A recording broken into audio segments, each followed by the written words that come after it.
A reading from The Lion, the Witch, and the Wardrobe by C.S. Lewis. The original text featured is copyright C.S. Lewis Pte. Limited, first published in 1950, and Narnia is a registered trademark. Peter, Susan, and Lucy, accompanied by Mr. and Mrs. Beaver, have now met the lion Aslan, but their brother Edmund is still in the company of the White Witch. Part 2. The Treachery of Edmund.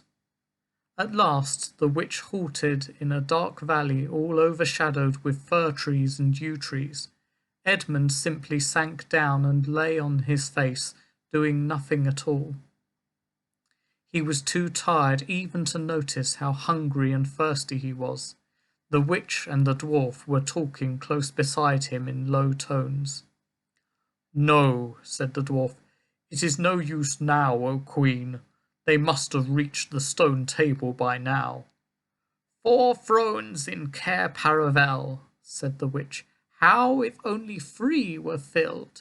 That would not fulfill the prophecy." "Yet it might be better," said the dwarf, "to keep this one." Here he kicked Edmund for bargaining with. "Yes, and have him rescued," said the witch scornfully. "Then we had better do what we have to do at once." "I would like to have it done on the stone table itself," said the witch. "That is the proper place. That is where it has always been done before." At that moment, with a rush and a snarl, a wolf rushed up to them. "I have seen them. They are all at the stone table with him. They have killed my captain, Malgrim. I was hidden in the thickets and saw one of the sons of Adam kill him. Fly, fly." "No," said the witch, "there need be no flying. Go quickly, summon all our people to meet me here as speedily as they can. Call out the giants and the werewolves and the spirits of those trees who are on our side. Call the ghouls and the bogles, the ogres and the minotaurs. Call the cruels, the hags, the spectres, and the people of the toadstools. We will fight. What, have I not still my wand? Will not their ranks turn into stone even as they come on? Be off quickly. I have a little thing to finish here while you are away." The great brute bowed its head, turned and galloped away. "Now," she said, "we had better put it against the trunk of a tree."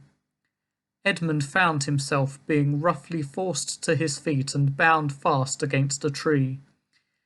He saw the witch take off her outer mantle. Her arms were bare underneath it and terribly white.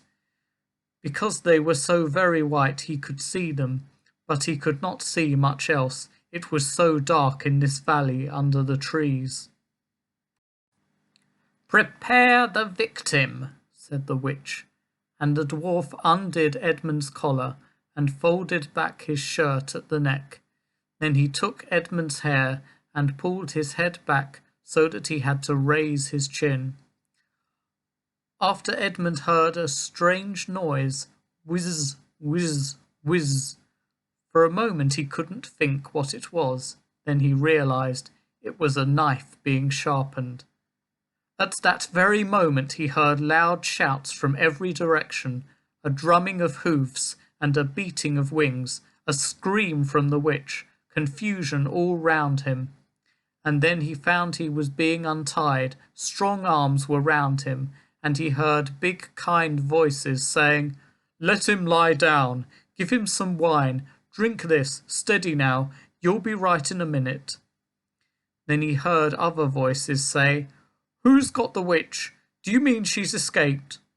But at this point Edmund went off in a dead faint. Presently the rescue party, made up of centaurs and unicorns, deers and birds, set off to take Edmund back to the stone table, but failed to notice that in the midst of the confusion a stump and a boulder had appeared from nowhere. For in reality the stump and the boulder were none other than the witch and the dwarf disguised.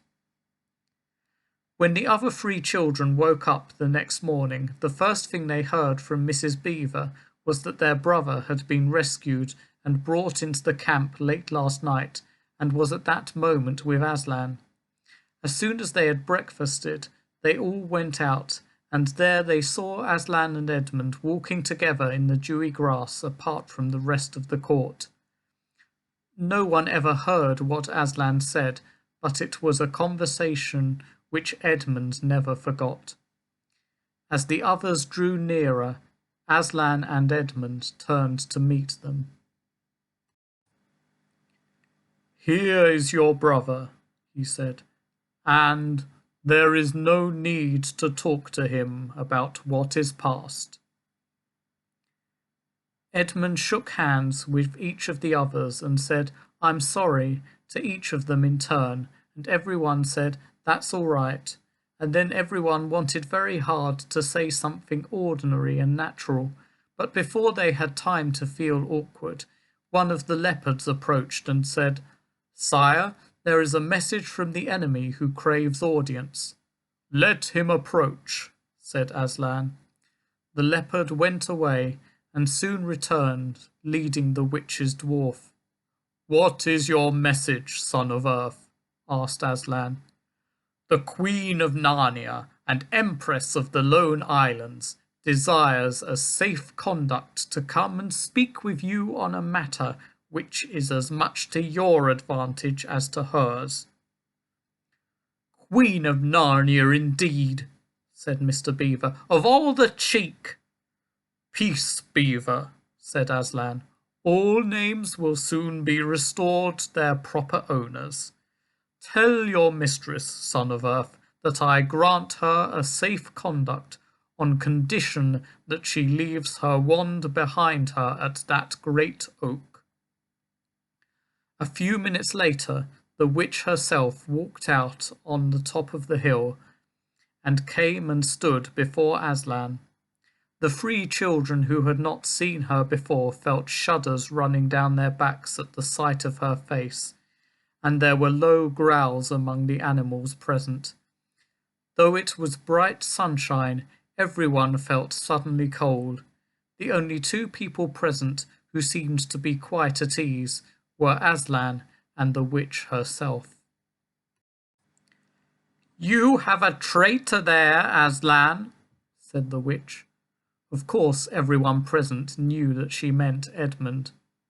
"Well," said Aslan, "his offence was not against you." "Have you forgotten the deep magic?" asked the witch. "Let us say I have forgotten it," answered Aslan gravely. "Tell us of this deep magic." "Tell you," said the witch, her voice growing suddenly shriller. "Tell you what is written on the very table of stone which stands beside us. Tell you what is written in letters deep as a spear is long on the firestones of the sacred hill. Tell you what is engraved on the sceptre of the emperor beyond the sea. You at least know the magic which the emperor put into Narnia at the very beginning. You know that every traitor belongs to me as my lawful prey, and that for every treachery I have a right to a kill, and so that human creature is mine. His life is forfeit to me, his blood is my property." "Come and take it then," said the bull with the man's head in a great bellowing voice. "Fool," said the witch with a savage smile. "Do you really think your master can rob me of my rights by mere force? He knows the deep magic better than that. He knows that unless I have blood, as the law says, all Narnia will be overturned and perish in fire and water." "It is very true," said Aslan. "I do not deny it. Fall back, all of you," said Aslan, "and I will talk to the witch alone." They all obeyed. It was a terrible time of waiting and wondering while the lion and the witch talked earnestly together. Lucy said, "Oh, Edmund," and began to cry. Peter stood with his back to the others, looking out at the distant sea.